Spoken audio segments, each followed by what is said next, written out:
Hello and welcome to the Herd. Hope everybody had a safe, fun-filled July 4th. It's me, Jason McIntyre, in for Colin Cowherd. My last day subbing in for the big guy. He's back next week. I will not be here next week. So on my final day of the week, I'm joined by Alex Curry. Alex, how you doing? How was your July 4th? It was great. It was wild. I got home and there was already a party at my house. It's what I get for being married to a rock star. But we did like a cruise down the Strand. It was wild in Hermosa Beach. And then it sounded like we were hearing like firework explosions from 5 p.m. to 5 a.m. Could you hear them from your place I got too? A horrible night's sleep. That was wild. Horrendous. It was wild. Yeah, but so much fun. If I'm off my game today, I'm going to blame the fireworks and the LA parties that were happening all night. I tried to go to bed early, and, it didn't quite work out. But I woke up this morning to some news from my BFF, right? The former NFL MVP. I'll call him a frenemy, Cam Newton. My goodness, Cam Newton chiming in here on the Dallas Cowboys and Dak Prescott. A shocking development. So obviously, listen, we know the Cowboys have been America's team for, going on 50 years now? I mean, they haven't been totally dominant in the last 20, but I've got some good news for Cowboys fans. It's not all terrible news off the heels of the Dak Prescott walking boot photo yesterday. But Cam Newton decided on his podcast, he's new to this media space, that he's declaring the Cowboys should not be America's team. Just because we're calling them the America's team, it should be the Chiefs because Taylor Swift is dating Travis Kelce. Oh, okay. Cam had a roundabout way of essentially saying that America's team, why are we doing that? And Cam has spoken, so we should all listen. Well, Cam is kind of new to this media thing, so I'm going to fill you in a little bit here, Cam. The New England Patriots were winners for 2 decades. They had a dynasty with Brady and Belichick. I think Brady won 7 Super Bowls. They were never America's team. It just didn't take. And as a matter of fact, if you ask me, they were hated outside of New England. People were tired of that dynasty. So just because right now the Kansas City Chiefs have won 3 Super Bowls in 5 years and Travis Kelce's dating Taylor Swift, it doesn't make them America's team. It's still the Cowboys, a blue blood franchise, which, dating back to the 70s has always been on top in the NFL.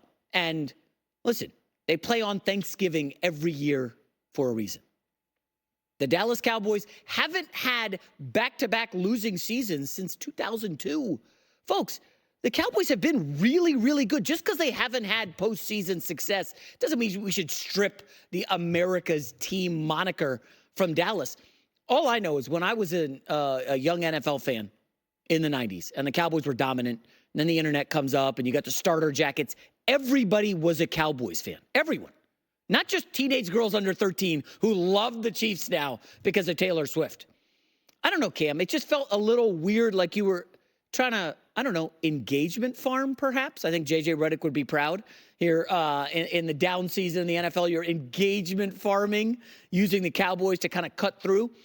But, Cam, that's just not how it works. Dallas is America's team. You want to go look at the NFL schedule? Cowboys in the early window 4 times all season. Why is that? Oh, it's because everybody wants their eyeballs on the Cowboys.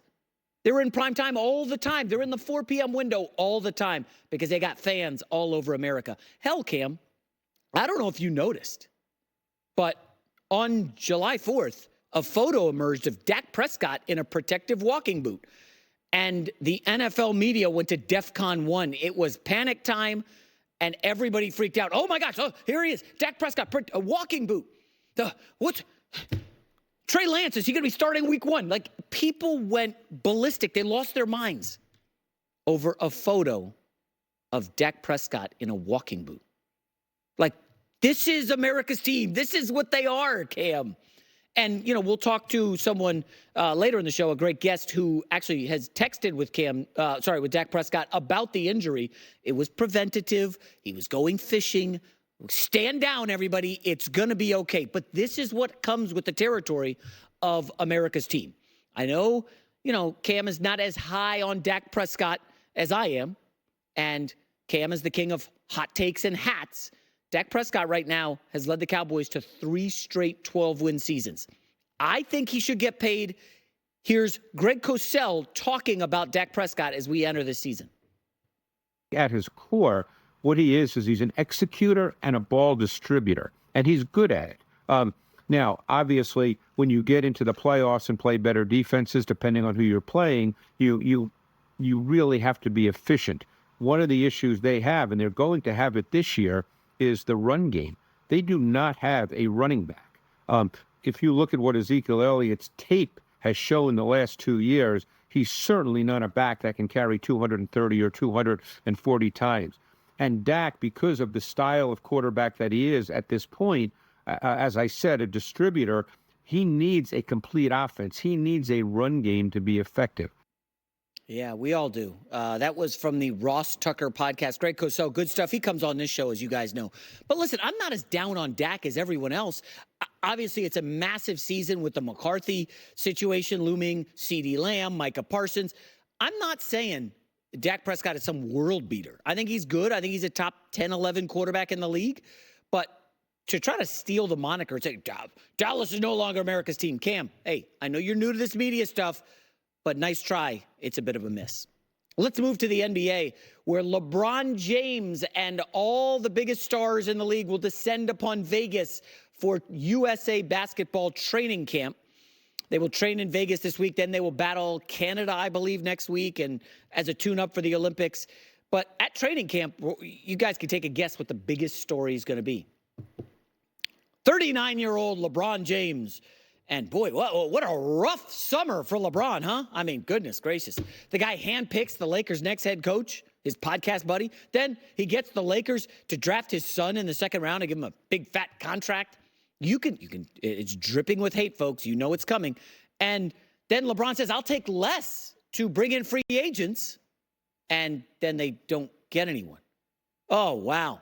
You know, the media, the ink-stained wretches who are going to be covering this team in Vegas, it could get ugly. A lot of these guys grew up Michael Jordan sycophants, younger in the 90s. They love Jordan. They're not huge fans of LeBron. And you know the media loves to build people up and then tear them down. And it is coming. Folks, do you see the article that dropped this morning? I don't know if you saw it. Big question. So is LeBron going to come off the bench for Team USA? The pylon begins. They're coming after the king. But you know the saying from The Wire, you come at the king, you best not miss. People are now speculating, should LeBron come off the bench for Team USA? This stacked team. I mean, obviously, Joel Embiid will start at center. Right, we got that. You got Steph Curry as your point guard. Here's the roster we got on FS1. Probably need Kevin Durant as your stretch four. Okay, so that's 3 spots. Then you need a lockdown wing defender. Well, that's not LeBron. That's probably Kawhi Leonard, right? He's healthy, allegedly. Steve Kerr says he's healthy, whatever. And then you'll need like a shooting guard to fill it up, maybe a D-Book, Anthony Edwards. You want to get very defensive, Drew Holiday. Maybe it's all matchup dependent. When they play France, and oh my gosh, I can't wait for that game. Gobert and Wembanyama are working together right now as the starters for France. That is an impenetrable back line. And USA will have to counter with Embiid and Anthony Davis probably starting. But all of this is a roundabout way of saying, well, shucks, should LeBron come off the bench? And you know there's somebody sitting there stewing. Just wait. I'm going to come off the bench? Really? You guys are sending me to Paris so I can come off the bench? You think, how's LeBron going to take that? And, folks, we're at this weird space now. And we'll get to in-depth a little shortly where once the athletes get near the end, it starts to become open season on them because the media has been, ball washing these guys for 2 decades, and now all of a sudden it's LeBron. He's 39. Now it's weird because in the 80s, Magic obviously had to retire early. Larry Bird's injuries, he was done in his early to mid 30s. Isaiah Thomas just up and retired before he was even 35. Jordan quit 2 times, well before the age of 39. So it's like, LeBron's playing at we should be applauding him and excited that he's still around and playing at such a high all-NBA level, averaging 25, 7, and 7, or whatever the numbers are. And now you guys are trying to drive him to the bench?